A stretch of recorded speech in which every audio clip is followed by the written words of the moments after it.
I now welcome General Lubantu Olomiza, as I say, leader we United Democratic Movement and Deputy Minister. Jenene, siyakubongela, welcome to Kakasi. Siyabonga baba, siyabonga nakubaphulaphula. Well, Indoni problem yakho. Congratulations, you celebrated your 70th birthday a couple of days ago. Oh yeah, on faithful ndikwa 7th floor ngoku yo. Yeah. Nawuthetha ukuza kudifferent kodwa ukothuka ngumuntu omdala. Yeah, no, siyakubongela. As the Makanyas, we would like to take this opportunity to address. Being umuntu Jenene, you ran Transkei, you've been Jenene from an early age, and now Suglet Department of Defense and Military Veteran.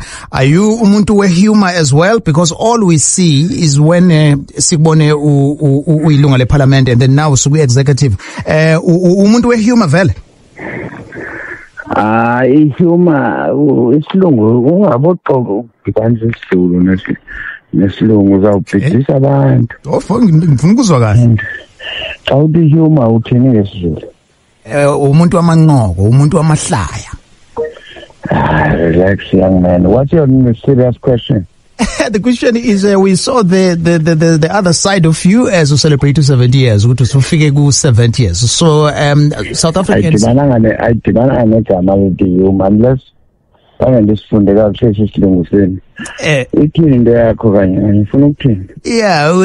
always good to see politicians that we always see be serious in this instance. A portfolio, a military veteran in defense. To see the other side of you. Look who's laughing. No, you're right, Mchakazi. On a serious note, in South Africa. South African and in that I found this was the politicians of South Africa, or Tambo, or Mandela, or Ngosi, late Ngosi Buthelezi, Ndobakasti Bene, as steady politics, as human beings. Right. That culture, we have to respect it and see it poo-poo, to make sure ukuthi iyaqhubeleka because yiyo ebangela ukuba kubekho istability eSouth Africa, kungabikho into zoba high low i-opponent and so on. So la culture yoba xa sithetha ngento zesizwe sibe non-partisan, right, iyasinceda as opposed to be a partisan, not no ndimele i-ideology ethile, ndimele iparty yam, ndimele ipoint ethile. So iyasinceda loo nto leyo, and I hope each generation to come will emulate that style and siqhube. That's what describes South Africa. Yiyo le nto ibangele into yoba oomadiba, for instance, xa bezephethe bakwazi ukuthi President Clinton awuzukwazi xa ulapho uzosixelela uba mayibe ngobani ii-friends zethu. USA awuzusixelela ukuthi mayibe ngobani ii-friends zethu, thina sine-choice. Isebenzile loo nto leyo. So sure. Yes. Now, Deputy Minister now, and South Africa sine government of national unity, and isimo siyashintsha kwipolitiki. You are known, your famous line nje kweparlament bekuye ukuthi the babantu be-ANC ububuye babize ngamasela, and then now at the opposition now senisebenza ndawonye. If reflector as someone okade eseparlament for isikhathi eside, now so deputy minister, you serve with abantu be-DA, with abantu be-ANC, there is even a member ye-PAC there. Abantu bayibuka ngendlela ehlukene. So looking as umuntu okade vele eseparlament, is this really working though? I mean, 1 year later. It's working because your choice, your political party, maybe to ANC ngamasela untonto nambize ngoba abanga untonto. Isebenza like a bomb because he underlying decision, voters as South Africa, as care, sifune hulmente wentando yeninzi, that is majority government. Sifuna uhulmente ozokuthi axubane nezinye i-political parties. Right. It's no longer a language, one party state. So that's why ke ngoku uzawufumanisa ukuthi lo bumbiza ngoba lisela, lo bumbuza ngoba yintoni lo umhlwembe, lo beyi-apartheid intoni what. If voters said IFP, UDM, ANC, PAC, DA, sifuna nisebenze noyi-2, asila choice. Sure. Yes. Last week, I interviewed National Chairman we IFP, and I posed the same question ngizoyibuza nakuwena at Deputy Minister. Julius Malema, leader we EFF, he believes uthi i-advice angayinika ama-political parties amanye awokuthi angavumi ukuba invited ukuthi aserve kwi-structures fana ne-government of national unity, because in his own reflection lokho sekuyibulala leyo political party. He made an example with how NFP died when Uzanele Magwaza Msibi was invited to serve as Deputy Minister of Science and Technology. Is that your view as well? Now that Sen 7 ANC ngeke nisakwazi ukuthi nibheke because nincenga ukuthi you are partners. Hayi. Yabona ke lapho kwenye era ngoku. Aba bafana basebancane lapha. Na awuzongixelela ngento ye-struggle ne-history ye-politics yase-South Africa, because bendikhona from time immemorial as early as 1987. Ngo-1990 uJuju Noba ebene-9 years. So kukumahluko when we analyze the politics yase-South Africa. Apha zii-voters which said hambani niyenze i-coalition okanye inantsika i-GNU. Akho nto idibanisa nobani lo mama ubumbisa amagwaza. No. It's an understanding of politics kufuneka singayivumeli uba kumislidwe abantu. I-GNU ngowe-results zika-2024 elections. Even if honest, if siyayilandela ipolitiki, upresident we-EFF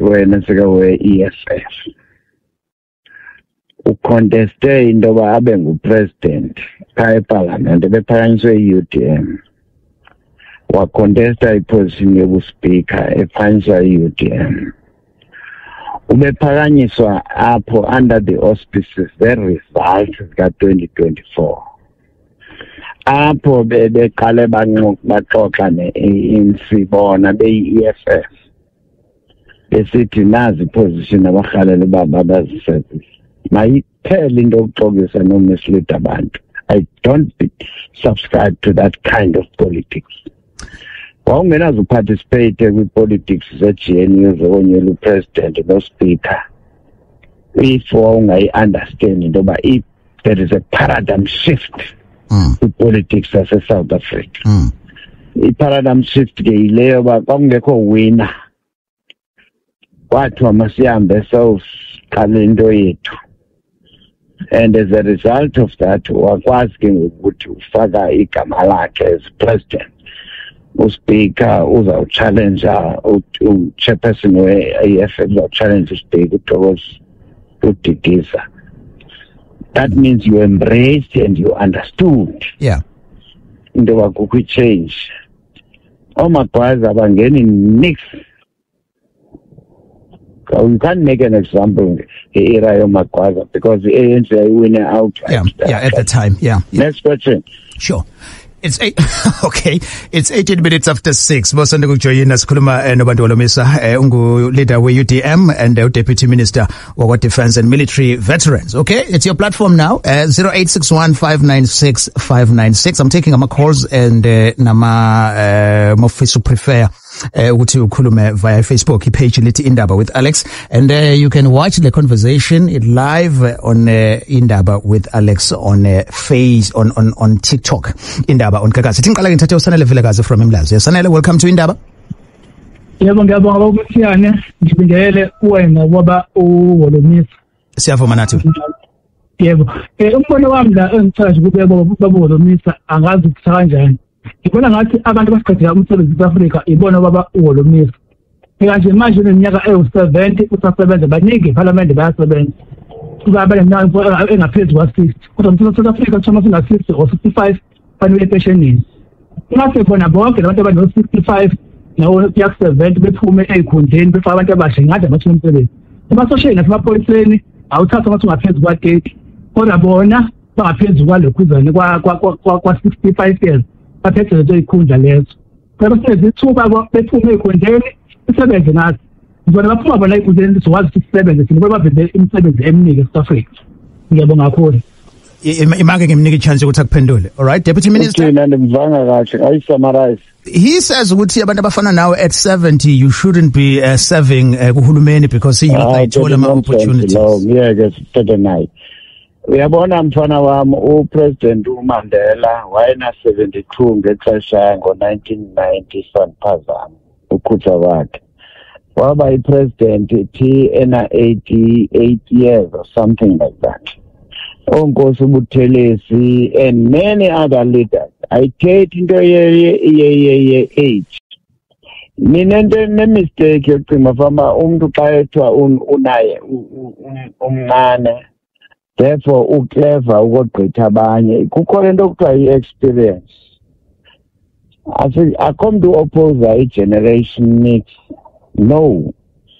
But in here, if with politics, constitution, una 60, una 70, you should not participate in politics. Sanuzane new version because these are the big and banging yakuvanje kwa uthetha kolunye lakho.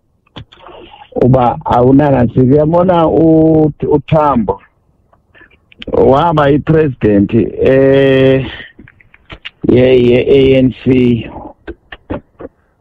wazofika go 70 over 70. If we are go Buthelezi, if you are go Bush, many others, kanufuna ukusebenza age ningena experience. You need a generation mix. Ayizunceda nto lojonga aba bantu benu nithi bancinci ngoku naba besiyezijele besitya imali. So we have to make sure that xa sigqithisa iBayton siyinikeza umuntu omfitshane omncinci simgrumile uright. Yabona mna apha kwa-UDM andinangxaki ngomfana wam, ndingabhowusa ndingalala ubuthungo obumandi.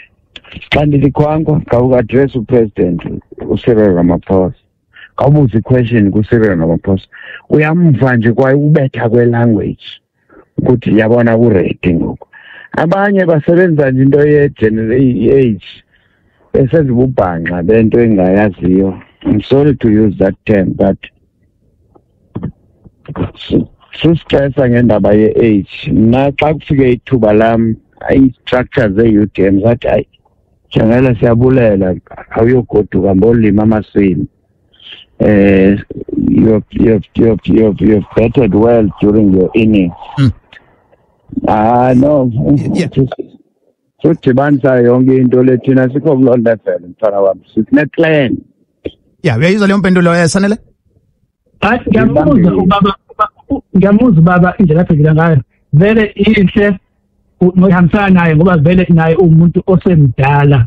Kodwa okubi ukuthi thina abantu abenza ngemuva kwabo zohlezi sixakekile, sithupekile ngoba bona bafuna ukunikeza amathuba. Iningi labo lilapha eParliament, iphinde libe namabhizinisi, inenkomo nayo yonke into. And into engabayenza bona bayahlangana nje abantu abamnyama ke, belwela ukuthi nesithole umhlaba sole imayini kuthiwe nje ukuthi siqede nathi njengabantu abasha abazifuna abamnyama kodwa banandaba nathi indaba lezi zabo bodwana abasinaki nje thina indaba ezinje abayikhuluma benza ngathi ke banendaba nabantu abasha kodwa banandaba nabo into benza ngemuva kwabo abanandaba nabo futhi jalisa nje abelungu kuyanisho noliko balikhuluma eParliament bonke bakuthiza izindile abakazi be-challenge ukuthi eParliament akhulunywe nje umongameli akevule iParliament ekhulume isiZulu nekhulume isiXhosa noma akhulume isiSuthu akwenzeki lokho abanandaba nje lokukhuluma nathi abantu abamnyama bafuna amavoti ethu kuphela mangase ngibuze nje wena Sanele unemnyama ngakho okay unemnyama ngakho campaign yenu yokuthi nilwela nina thina kwa UDM sikliye ngoba sikhuluma abantu abatsha and unfortunately akho shortcut kwinto leadership. Good night. Thank you very much. It's 24 minutes after 6. I take uhalala Velakazi Machobeni. Halala ukwindaba. Oh, msiyana, ngisesikhaweni. Yes, siyakumukela Velakazi. Ngiyaphila Sohlaza. Siyaphila kunjani kwena? Namhlanje Sohlaza uhoste ipolitician engiyihlonipha kakhulu like in the whole political sphere South Africa. Ayisiso politics engiyihlonipha njengaloyo. Kodwa umbuzo wami ula Sohlaza. Ngicela ukubuza lapho kubabolo Mr. There was a time whereby waye erana khona waye defense force yase Transkei wayelesa exist as an independent state. Wenza lapha yana ubaba leadership yakhe uyenza into enkulu futhi yayibalekile ngesikhathi lapha babona khona ukuthi ugovernment obahola ngaleso sikhathi ucorrupted bakwazi ukuthi bem-overthrow as i-defense force yes eyayihola uyena. So ngibuka isimo esibuso njengamanje like ngisho lokhu njengoba ngibuka amavakhe izinto asezenzile like ngibuka isimo esibhekane naso njengamanje thina sine-defense force that is led by president. So umbuzo wami ukuthi like bona iyiphi lemithetho like yayi easy kanjani imithetho ababeyisebenzisa ngalesa sikhathi yakwazi ukubenza bekwazi uku-overthrow ugovernment ngenxa ye-corruption ayiyenza ngaleso sikhathi because mangibuka yazi into efana naleyo ke nathi mangathiwa like sine-defense force like elawulwa umuntu ongaphandle kwelokhuzana we-executive noma osuka e-office lika president singakwazi ukuthi like izinto kanye ngoba mangibuka like ama formation ama defense force umsebenzi wawo vele ukusivikela nokusivikela kuhulumeni uqobo. So eSouth Africa thina kukanjani ukuthi sibe nombutho okumele usivikele kodwa manje olawula uyena upresident uqobo futhi. Okay, all right, Janane.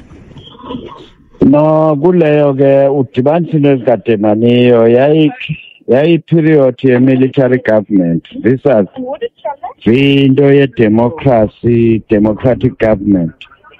So rules ke ngozi yohlukahlukana. Into ayibangela into bengathi ziyakhawuleza izinto. Into ba awuzuchitha ixesha uyodibana neparliament nentoni no so and so kwaku sesihamba shortcut. But I'm happy we are recognized about kukumahluko between the military government ne government ye democracy because ne gamel cool democracy eligama lethi consultant ikuthatha isikhathi kanti ke ku military amajoni aqede ukuthi le crime siyiphelisa ngolhlobo abantu abazapha bengena permission siyiphelisa ngolhlobo leni uyofuna uconsulta I process eninzi ile ibangela into bangoku sibe nenkinga eningi but andikho apho ke into ebalekileyo ndizama ukutsho kuwe ukuthi if akho decision ethethwayo you have to be decisive xa uyi-leader noba yi-military okanye uyi-democrat ntoni xa sijongile apha whether uya kwamasipala uya kwi-provincial uya ku-national aba bantu aba bangene not ngokwe-capacity nange-merit uba bayakwazi umsebenzi. Unlike uJoni thina kwi-military government siyakuxelela siyaku-assess uba do you understand the planning cycle ye-state? Do you have a discipline? Into bangoku uzawuthi wapawintiwe uhambe uyofuna uba imali ye-state kodwa uphethe uyi-mayor, uyi-councillor, uyi-MP, kwa-military culture sidibane nezo zinto ezo mfana wami. So kwawufuneka ndidibane nawe siphunge ikofi ndikubonise uba nezinto zihamba kanjani. That's why thina ethi transition eTranskei engazange ibe ne-controversies kubulawa abantu ba-resist change. Sasi-clear uba kuyiwaphi. So you have to understand the terrain o-operator kuyo nosebenza kuyo uba what is the main objective. Xa ujonge into eziqhubeka ngoku ufumanisa uba ngoomatshanisane mana tata amatshanisa abantwana. Thank you very much. Ixesha lindishiyile. Yeah. All right. Yes, Junene Bantu Holomisa, in case you're wondering, it must have been 1989 when we leader military Tata over Transkei 1989. It came to the attention of the Transkei Defence Force that bribery and corruption was rife in government ranks in our country. Right, Sekubeka 0861596596. Guest here to Deputy Minister Bantu Holomisa, Deputy Minister kwa Defence naga Military Veterans. I have Simpiwe Zibande Newlands. Ukwindaba sabona Simpiwe? Oh yebo njani? Siyaphila kunjani kona Zibande? Ngikhona my brother ngikhona kakhulu ngicela ukubingelela no general lapho emoyeni. No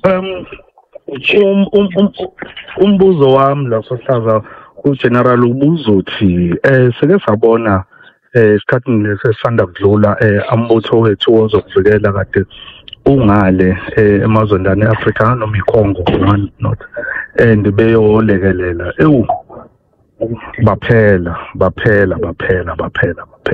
now umunye oqala nje umbuzo bengizowubeka ukuthi how does he see the state of SANDF as opposed to normal benchmarker with other countries? Okay. And also yenage a person well vested and well colored, having those colors military in terms of experience and what he had gained.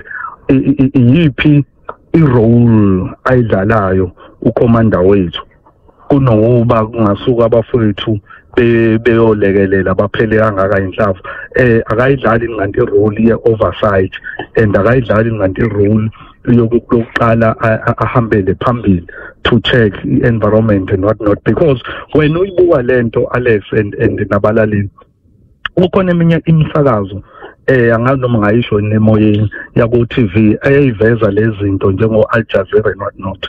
Okuvelayo la kuvela ngathi there was a gross negligence on our side. You understand that lot akuveli like ukuthi ngempela it was an ambush and what not, but kuvela sengazuthi ukhona lokhu kuyekelela nobudedengu ekwaba now. So mhlawumbe ke noma with that is to go baba please make me amasizo lecturishwa ngalento umuntu makabuza question. I-problem apha msekazi yo xa ngaba i-AU okanye i-UN or i-SADC isithi masiyoncedisa eSouth whatever country, xa kufika lo requisition iye isiwe kupresident ayiseparlament and then i-approve okanye inga-approve, but uba i-approviwe ii-commanders ze-defence force kufuneka ibe zizo ezenza i-analysis zithumele abantu bokwenza le nto kuthiwa i-reconnoiter bawuhlola ngesixhosa uba le ndawo kuthiwa mabawusebenza kuyo injani, ihamba kanjani, and then babuye benze i-plan. That's what you call military planning cycle. Uba le ndawo kuthiwa makuyo deploya kuyo banjani abantu i-ready na equipment wise. That means select amajoni anjani azawuya phaa. Okwesibini i-equipment sinayo yowabhekisa. If abasinayo i-equipment kufuneka singa-mislead i-country no-president sithi hayi notwithstanding into yoba i-request yakho ithi but i-situation ayivumi because asina-equipment, asina-helicopters, asina-matroop atheni. ungaskusayine nje uaccept into. So uze uphendule lo mbuzo lo ufuneka ube kanti i-analysis yenziwe. So ndiyathemba ke noko ndikuphendule mhlekazi. So in other words funeka i-capacity yamajoni ozawathumela pha i-right, i-equipment i-right, then uye ku-president uthi Mr. President asikwazi ukuthumela aba bantu because kukho le ngxaki. Uba ngaba upresident akayifumani i-advice enjengaleyo uboyazi uba una-commanders ibhadle apha entloko. Thank you. Hayi siyabonga soqondisweni siyabonga. All right, sure. Ngiyakubafana Dlamini ekhethe reach ukwindaba 0861596596. The conversation uzoyithola isiphelele as a podcast moya ku app yeGagasi, and we are streaming it live as well on Indaba on TikTok. Bafana ukwindaba sawona? Kakhulu Alex nakwithandeni. Sure, siyavuma nathi. Alex, I'm noticing ukuthi ugeneral kodwa la arrogant. Yeah, when are you arrogant? The whole was for him to answer my questions as citizen.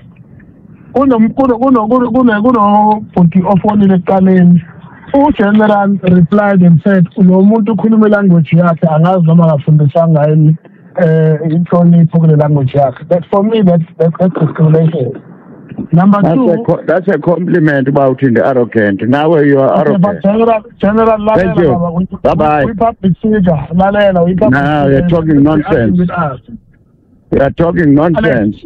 We don't need these people like station because they can't answer our question, but we voted for them to be there. Yeah, you didn't vote for me, so don't take lies. No, we never ever vote for you, General. Yeah, thank you very much. Don't vote for me. Go to hell. Please, can we have proper people to answer an account? Not this member of parliament that can't even account and be arrogant. Yeah, sorry, General, I know you have to respond as well because we are Ateka, but you just used a line at "go to hell." I'm going to ask you to retract that particular phrase. I'm not going to do that. If you are not satisfied, go to hell now. Oh, sound protect now. No, but the party uthi must go to hell. Remember now, usu deputy minister, akakuvotelanga, but uyilida yakhe nonetheless, General. Uyakuxelela nje ukuthi akayolida yami akangavotele mina kwaye umyeka wena gezele mina. I'm pretty disappointed that we have leaders like you, General. That is why we have issues at Goma. That is why we have issues in our borders, because we've got people like you. All right, no, let's do this then. Yeah, okay, sure. Let me release you. Deputy Minister, let me release you then. We will not continue with this conversation anymore, but we thank you for having been with us for the past 30 minutes. We will not continue with you. So, siyabonga for the time osinikeze yona. General Bantu Holomisa, Deputy Minister waga Defense and Military Veterans, and leader we UDM. Indaba on Gagasi, he does say that I should have protected him, but it's in the culture of this show. We do it all the time. I mean, we allow them as leaders to come so that they account to the public, and emotional or not, but the party would go to hell. That's the line. I mean, if arrogant, he responded by saying, when you are arrogant, but it got into, don't lie, you are not my, you didn't vote for me, but it's not palatable for someone occupying a position as a deputy minister to use the phrase go to hell. Asibambela conversation yet, but I'm still interested in how you thought he responded, or maybe you thought Utumlalele was being unfair to him. I would like to hear you.